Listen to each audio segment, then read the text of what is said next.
those of you who have not been to Santa Monica, this is where a lot of the for your consideration ads play. Millions of dollars are spent on these things. And there it is, Nimona. Only on Netflix, June 30th, plan starts $6.99 a month. But I will not be experiencing it on Netflix for the first time. Hello everyone, this is Kevin T. Rodriguez, film critic of iCritic.net, and we are in Santa Monica to see Nimona. This is a new animated movie from Netflix. Now, as you know, Netflix is investing heavily in animation, but they still don't, with the exception of Pinocchio, I would say, they have not really shared their animated films in theaters, but there are places, believe it or not, where you can see Netflix movies in theaters. So I'm going to show you what such a theater looks like for those who are curious how those of us in LA decide to go see a movie that we could watch on Netflix for basically free and pay extra money to see it. So it's called the Bay Theater. As you can see, this is a very lovely area. You need to come out to places like this more often. Seems like there's a bit of a street fair going on. Almost makes me feel bad for coming just to see a movie. And oh look, there it is. You can see that Netflix really they definitely support this theater. They've got more than one Netflix movie playing. So, by the way, I love these posters. So here's some of the movies that are playing now, and some of the movies are exclusive. See, I love this poster. Do you think people wouldn't go see a movie based on a poster like that? Look, there's a little Netflix logo there. Apparently you can see Extraction 2. I didn't even know there was an Extraction 1. I always loved these old-fashioned, lettering that they do on the headers of these theaters. I understand that digital is easier, but there's something classy about that. All right, Movie Pass, do your thing.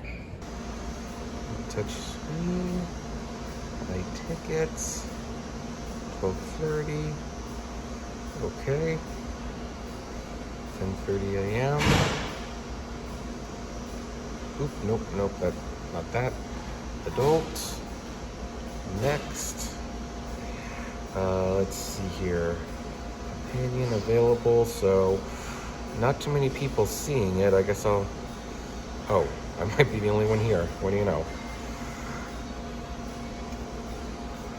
Pay now, debit. Let's see if this works. And there you go. Anybody? Ooh, look at this. This is, oh wow, this is really nice. So I was talking to the lady out there, and apparently Netflix does own this theater. That's why all the upcoming movies are Netflix films. But this is a really nice theater. It's actually interesting that Netflix isn't into the theatrical thing as much, because they seem to really know how to make a comfortable theater experience. There's food options. I decided to splurge and get a burger and a Coke with fries.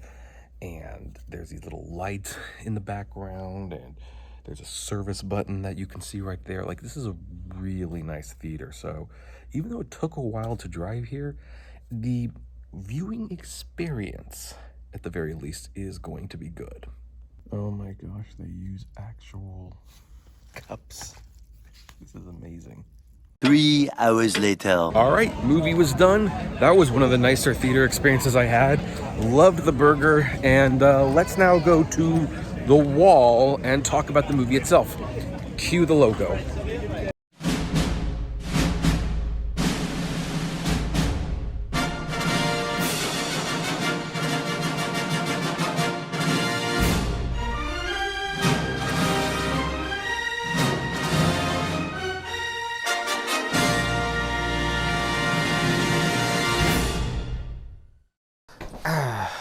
Okay, we are back in the room, if you will. Now let's talk about Nimona as a movie itself. And I have to say, I am a little bit more mixed on this movie than I thought I would be. Although I am going to say right now, I'm still going to give it a largely very positive review. The animation was stunning. I really liked the characters. There was some real emotion in here. What I don't particularly like is I think the messaging, like, this was set up to be a very specific kind of film. We're going to have to talk a little bit about the ending near the end of the video, so I'll save spoilers till the end. But it does something that I think kind of undermines its own message, and that's always an interesting thing to discover. So Nimona is about a commoner who was chosen by the queen to be a potential knight one day. And this had never happened before. Knights had always come from a certain class of the sector from the kingdom.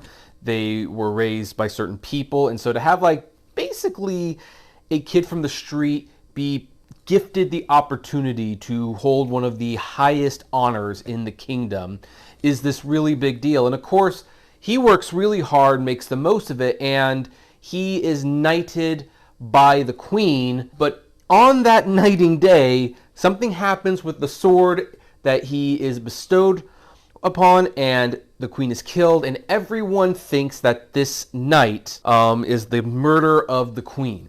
So now this knight is basically non grata. He's an outcast, he's a fugitive, and he sets off to find out who actually killed the queen. And because of his villainous stature, a girl named Nimona comes thinking he's a bad guy, and she wants to be his sidekick. Now, he has a hard time convincing her that he is not a bad guy, and she seems very disappointed that he is not a bad guy. But being the closest thing she has to a friend, she helps him. It turns out she is a shapeshifter, transformer. They don't really give it a name as far as I can recall, but she can change into like a rhino and an ostrich and a seal and even a dragon. And so she ends up becoming a very powerful force, or powerful ally, I should say, to this knight. Complicating matters even more is that the other knight, who has now been tasked with finding him, actually used to be this knight's, or former knight's, I should say, former boyfriend, so there's some conflict there as well. This is a very simple story, all things considering. It doesn't really introduce anything new to cinema, if you will. You know, Alfred Hitchcock always loved making movies about the man wrongly convicted, and this is one of those situations where the evidence is pretty hard to dispute, except for us, the viewer, who is with him the entire time and knows that he could not possibly have killed the queen. And then you have the new queen, who seems to have ulterior motives, but that's kind of hard to prove. So this is nothing necessarily new in movies, but you don't see it in too many animated films that much, where there's like this real adult-centered mystery and conflict, which I found rather refreshing. Now, as for the Nimona character herself, she has basically been likened to a new LGBTQ plus icon, because with what's going on in the world right now, and the fact that she transforms and everything, and she just wants to be her authentic self, she has been seen as a, how should we put it, a role model for the trans community. And if you are in that community and you find a role model in this character, totally fine with that. Be inspired by however you want. I think that's an interesting choice, but I will also say that she is both likable and unlikable. I think later on, as you find out more about her past, and those are the things that I don't really want to get into until the very end, you start to sympathize with her more, and she becomes a much more sympathetic character. I will say, though, for the first half, I mean, I don't like characters with an attitude like, I can do whatever I want, I don't follow anyone's rules, and they're just pure chaos.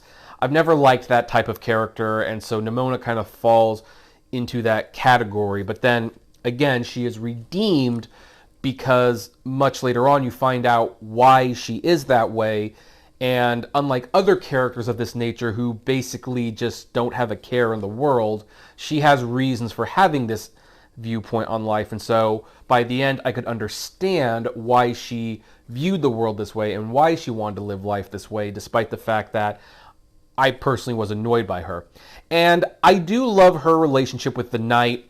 I think It's a very uneasy relationship at first, but the evolution of the partnership, if you will, is organic and it feels natural, and I ended up really liking them as a pair. You can definitely understand why he would eventually take her on and she would eventually look up to him. That's all well and good. And again, the animation is stunning. Some of these action sequences are very well done, although I am going to say that during some very dramatic moments, there's still bits of humor being thrown in where it's like, I don't think the movie 100% knew when to pull back. Like, I'm all for the zaniness of animation. That's what animation does best. And we certainly saw a lot of that in like the most recent Spider-Man Across the Spider-Verse film. However, that film knew when it was time to slow down, it was time to stop joking, it was time to be serious. And I think the climax was all the better for it. This movie has a couple scenes where the humor seems extremely forced, and I think it undermined some key moments of the movie. I'm also going to mention, though, that this movie could have been a game changer had it been made by the original studio. Now, this movie is being made by Netflix, who has made some really, really good animated films. So they made movies like Klaus and Pinocchio and I Lost My Hand. They are no stranger to making high-quality animation, but this movie was originally going to be made by Blue Sky Animation before Disney shuttered them down. And this movie was apparently canceled because Disney, and for those of you who say that Disney is an ally, you should probably keep this story in mind, Disney had some issues with the overt LGBTQA+ themes, and as a result, they were not keen to go forward with this movie, which left Blue Sky without a project, and that meant that, coupled with the failure of that Will Smith spy movie where he turned into a pigeon, well, Disney shuttered the studio. Thankfully, Netflix saved this movie, and even though it has like a different director than what was originally going to direct it, from what I read, it more or less stayed intact, and Netflix even let them go more crazy with it. And I think the animation world, even though this is not a perfect success, the animation world is definitely blessed that Netflix was gifted us this opportunity. Now, I'm going to give it a rating right now. I'm going to give this movie, this is so hard. In my head, I want to give it 4, but I'm going to give it 3.5 because it does have some key issues that keeps it from being truly great, in my opinion. But it's overall a really solid movie. Now, for those of you who want to know what my main quarrel with this movie is and the messaging it's trying to send, now's when I'm going to talk about that. So for those of you who don't want to be spoiled, thank you. Like, favorite, comment, subscribe, all that jazz. But if you want to find out like the core problem that I had with this movie and why it might even be doing a disservice to the community that this movie is made for, this is where we're going to talk about it. One of the main conflicts of the movie that you find out later on is that this kingdom is built on the legend that there was this hero who destroyed a dragon, and she basically built up the knights, and because of what she did, the knights now protect the city. The city is enclosed. By the way, they make a big deal about the city being enclosed and not being allowed to go in the outside world, but then nothing's really done with it. That's a side note. But this is the kingdom's claim to fame. This warrior, who ended up, I think, becoming the queen herself, defended the city against a dragon and set up the system that protects the people, and that is why everyone is happy. We find out that this warrior was actually a friend of Nimona's many, many years ago when she was like 5 or 6. They played together. She knew about Nimona's transforming abilities. They were perfectly fine. She was a friend. But when the villagers found out that Nimona was a shapeshifter, they picked up their torches, their rocks, and they started attacking her, calling her monster. Very Frankenstein, Incredible Hulk type situation. And under the peer pressure, this girl picked up a wooden sword and said, "Begone, you monster," and would eventually grow up to become the warrior and become the knights and build up, basically to keep this one little girl, or whatever she is, because it's not really clear who Nimona is, if she's a human first or an animal first. She just transforms into things. We don't even know why she transforms, but the whole system was built to keep this one individual out of the city. Now then, here's the thing. Why this is important is because even though we have had shape-shifting characters before, Nimona is very clearly supposed to represent a trans person, and that is perfectly fine. And I agree with the message that this unfettered hate, like this irrational fear of this person, has created a problem. That is the message that is being sent. And I don't think that's a bad message at all. You know, you might not understand things. It does not make, or you might not understand people. That does not make them evil. It does not make them a monster. That is a great message. Here's the problem.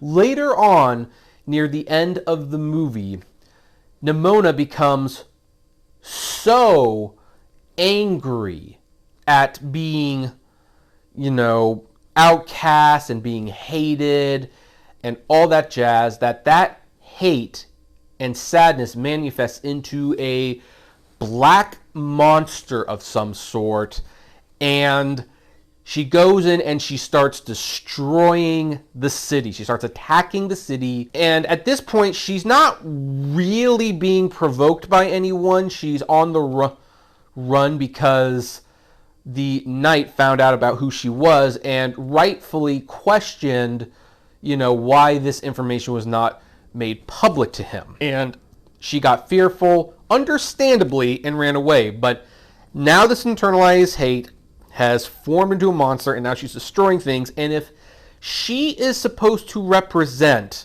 the trans community, this is a very odd message to send, because the movie's been building up to the point like this whole city, this whole army was built to keep her out, and she was harmless, and it was unfair and it was unjust. And yet now, because people don't like her, she is basically going to destroy the city. She's going to hurt all those people. Never mind that there's probably a whole world out there and she could go somewhere else, someplace that probably would accept her. This never seems to occur to her. She just spends, I guess, 100 years hanging around this kingdom with people that she knows clearly hates her. But she is so fed up with it that she starts destroying. You know, considering some of the debate that's going on with trans people in real life and how some trans people are wrongfully taking the stance, you must do what I say or bad stuff gonna happen.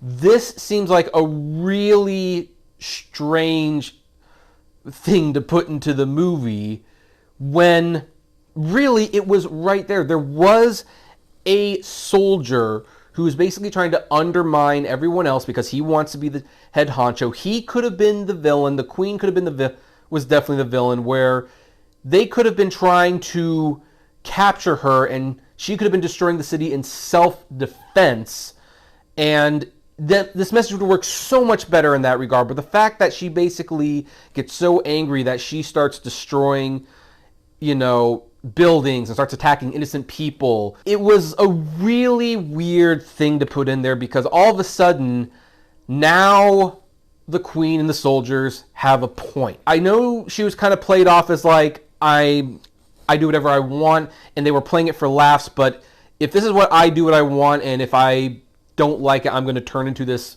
monster and I'm going to destroy things, that's really undermining your message that she is harmless and that she is wrongfully being persecuted, because now there is a reason to be cautious. I mean, if she got to the point where she gets so mad like that she's going to destroy things, it was a very, very odd direction to go for this movie. And that's why, like, when this movie started, it was starting off at like 4.5 stars, and then this climax, I think it made some critical missteps, and so now it's a 3.5 star movie. It's still worth watching, especially since it's on Netflix.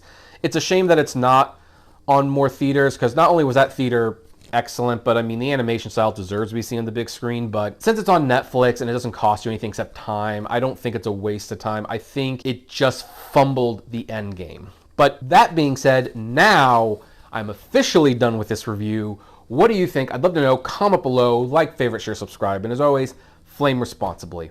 Have a good one.